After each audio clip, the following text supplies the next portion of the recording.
Hair. I'm having a bad hair day. Just, don't look at me.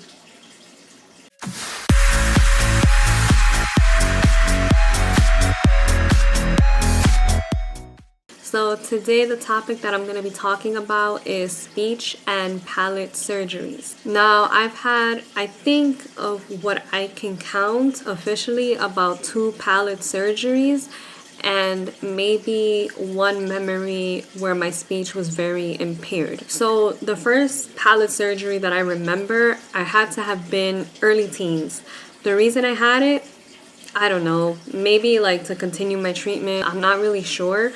Maybe the kids were picking on me in school and I wanted it fixed. I don't know. As many of you guys know, I did a video that spoke about my jaw surgery. That surgery, more so than the others, had the biggest impact on me as of today. Like, even now, when I think back, that was the biggest surgery I probably ever had.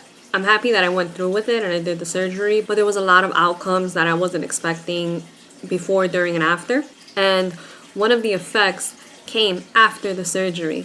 So due to the jaw surgery, there was a problem with my speech afterwards. So first I'm going to explain how it got there. Then I'm going to explain how it got brought to my attention because I didn't realize the problem was there. And thirdly, I'm going to explain how it was resolved.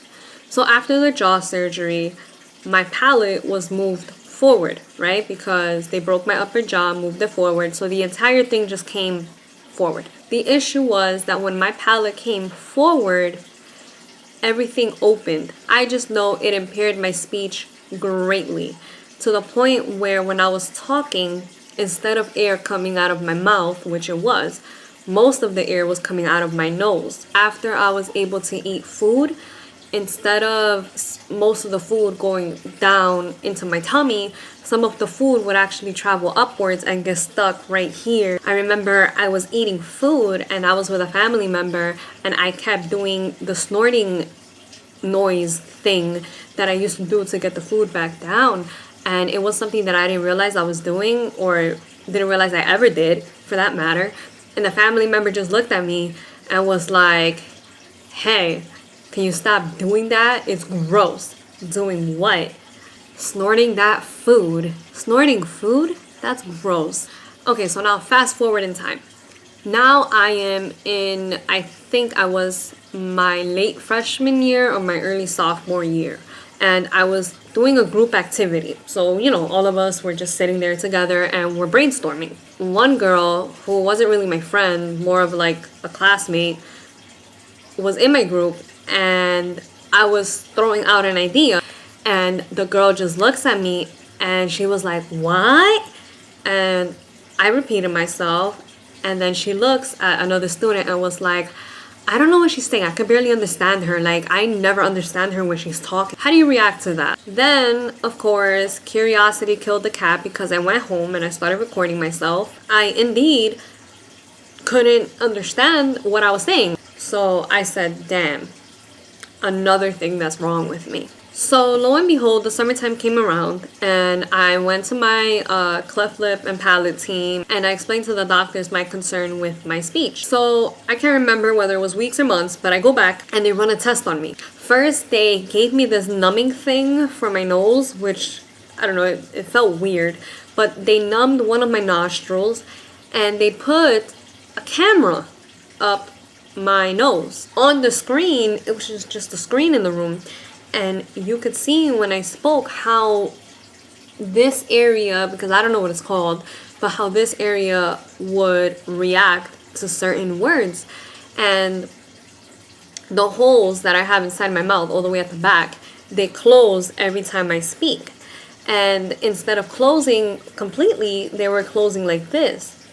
So air was escaping into my nose every time I was talking. And that's when it became official that I truly had a problem that needed to be surgically fixed. So in order to fix my speech impairment, I underwent another surgery, which was a palate surgery. They basically closed up the holes, stitched me up, and that is exactly how the problem was fixed. Now, after surgery, this is when things got a little bit weird. So I returned to school again. It was probably like the first couple of days of school when it began, and same girl that said she didn't understand what I was saying came up to me and just literally made me feel like a freak show, because she came up to me and said, "Oh, do you think you can talk?" What? "Well, I heard you got a surgery done. I want to hear if it's true." Get away from me.